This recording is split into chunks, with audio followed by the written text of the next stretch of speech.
Deus os abençoe, em nome de nosso Senhor Jesus Cristo. A graça e a misericórdia de Deus encha cada coração nesta hora com o poder de sua palavra. Nós estamos trabalhando pela fé apostólica, pela fé preciosa, esta fé que está nos transformando de glória em glória na imagem da palavra. Temos uma promessa dada pelo Espírito Santo, do grande poder do Espírito Santo sendo derramado sobre a igreja, do tempo do fim, a igreja que estaria de pé nos dias da sua vinda, essa que seria arrebatada pelo poder transformador da palavra. E este grande poder do Espírito Santo é o mesmo poder que ressuscitou a Jesus de entre os mortos. Veja, naquela manhã de ressurreição, quando Jesus Cristo, a cabeça, de acordo com a profecia, ele disse: destruí esse templo e em 3 dias eu o levanto. Sendo Cristo a cabeça da igreja, quando ele se levantou na manhã do primeiro dia, naquela manhã de ressurreição, veja, todo o corpo de nosso Senhor Jesus do Velho Testamento, de Adão até o ladrão da cruz, todo esse corpo foi levantado da sepultura pelo poder da ressurreição de nosso Senhor Jesus Cristo. Porque é o Espírito que vivifica. Jesus Cristo, sendo a cabeça, é a cabeça que move o corpo. Então, quando a cabeça se levantou, misteriosamente, veja, sem que nenhum anjo viesse com uma pá para abrir sepultura, todos os membros do Velho Testamento que olharam para a cruz, eles olhavam para a frente, olhavam para a cruz, eles sabiam que aquele dia no Calvário poria fim ao pecado e que eles ressuscitariam. Foi por isso que José, sendo um profeta, ele sabia que a ressurreição se daria na Palestina. Ele disse aos seus irmãos que quando eles saíssem do Egito, ele sabia da profecia que Israel permaneceria 400 anos no Egito. Então ele disse: quando vocês saírem daqui e forem para a terra da promessa, tomem os meus restos mortais e os levem consigo. Porque José sabia que quando Jesus Cristo viesse para trazer a redenção através do seu sangue, e quando ele se levantasse da sepultura, todo o corpo do Velho Testamento se levantaria com ele. Por isso, os apóstolos, ou melhor, os profetas, andavam vestidos de peles de animais, porque eles conheciam o poder da ressurreição, eles conheciam o poder do sangue, eles sabiam da remissão e da perfeição através do sangue derramado, o sangue de Emanuel, porque eles sabiam que o Messias seria o Cordeiro de Deus, e eles sabiam que o Messias seria o próprio Deus. Por isso, eles se vestiam de peles de animais. Agora, esse poder do Espírito Santo, veja, é a faísca, como usou essa expressão o profeta na mensagem, ao nascer do sol.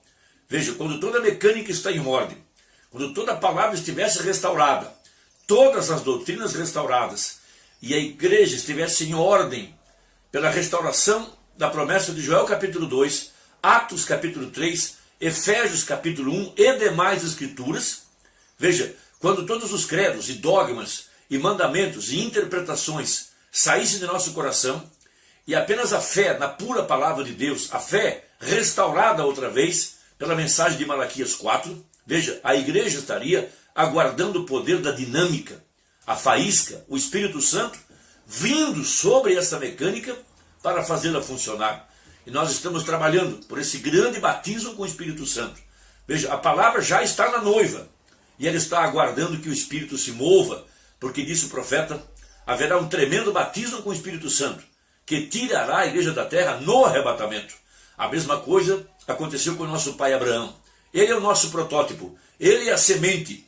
Veja, por 25 anos, a palavra estava em seu coração. Ele a regou com fé, crendo nela, chamando as coisas que não eram como se já fossem. Ele jamais titubeou, ele jamais olhou para trás, ele jamais pensou que a promessa não sucederia, não aconteceria. Não, ele a regou com fé, todos os dias, dando glória a Deus, porque ele já tinha ouvido a voz do Deus Todo-Poderoso. O grande Jeová já havia falado com ele em Gênesis 12, em Gênesis 15, Deus desceu no entardecer com um pilar de fogo.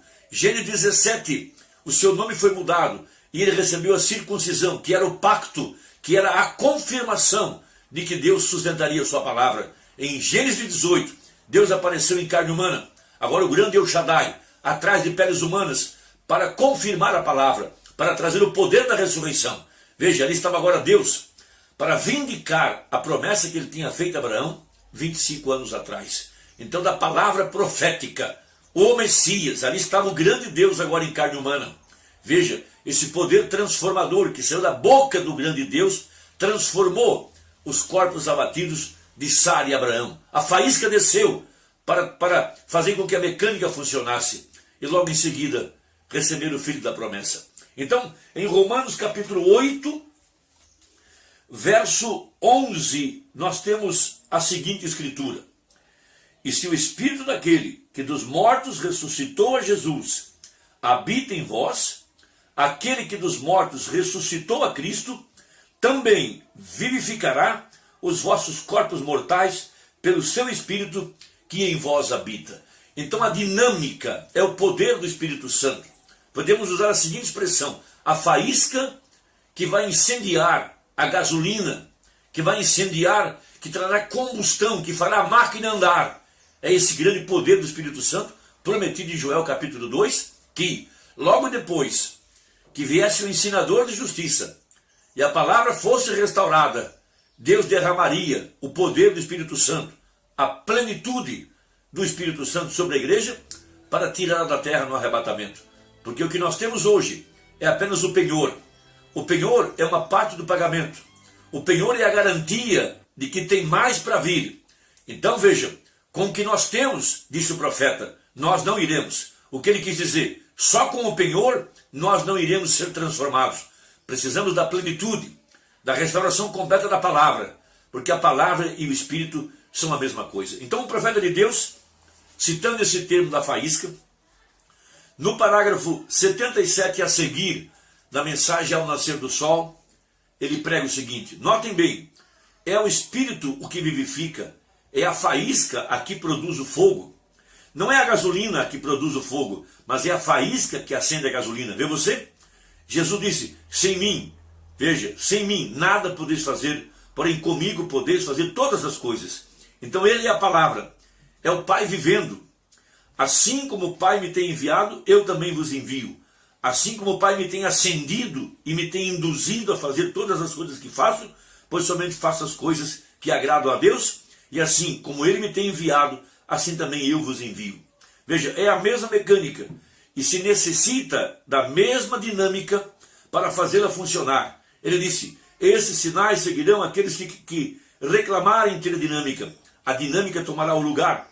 Paulo disse: o evangelho não veio somente em palavras, somente em gasolina, podemos dizer, mas veio em faísca para fazê-la mover. Assim foi como nos veio. Então, através do seu corpo, da igreja, o Senhor Jesus tem manifestado o mesmo poder que estava em Jesus há 2000 anos atrás, agora através do seu corpo, através da sua igreja. E ele deu uns para apóstolos, outros para profetas, outros para pastores, outros para evangelistas e outros para mestres. Então o corpo da igreja está continuando e terminando a obra que ele deixou para esse tempo específico. E agora nós estamos esperando esse grande enchimento do poder do Espírito Santo para tirar a igreja da terra no arrebatamento. Então, 78 ele diz: o mesmo Espírito que levantou a ele é o mesmo Espírito que vivifica ao verdadeiro crente a vida eterna. Recordem, veja, está nos acabando, veja, Romanos capítulo 8, verso 11, e se, veja, aí é que está o problema, veja, essa é a curva, essa é a esquina, e se o Espírito daquele, veja, o Espírito Santo, que dos mortos ressuscitou a Jesus, habita em vós. Então, agora, 79, ali está a coisa, é se o Espírito do noivo mora na noiva. Então de nada nos adianta ficar falando muita coisa da mecânica e tentando provar quão preciosos são os materiais, quão precioso é o banco, quão precioso é o volante, quão preciosa é a tinta, quão precioso é a borracha do pneu, coisas técnicas. O que importa é a faísca para pôr fogo na gasolina. Então o Espírito Santo, veja, a verdadeira igreja, aquela que é circuncidada, que a velha natureza morreu e ela recebeu uma nova natureza, de acordo com 2 Pedro, a natureza do Cordeiro, começando com fé, virtude, conhecimento, temperança, paciência, veja, piedade, amor fraternal e por fim a faísca, por fim o tremendo batismo com o Espírito Santo, a pedra de coroa. Veja, agora, ali está a coisa, é se o espírito do noivo mora na noiva. Quando Deus produziu o primeiro noivo, primeiro fez a ele, este era homem e mulher em seu espírito, e ele o formou do pó da terra para que fosse material. Logo, notem que quando formou a Eva da costela de Adão, não tomou outro punhado de pó, mas tomou do próprio pó, da mesma palavra, porquanto Adão foi a palavra falada.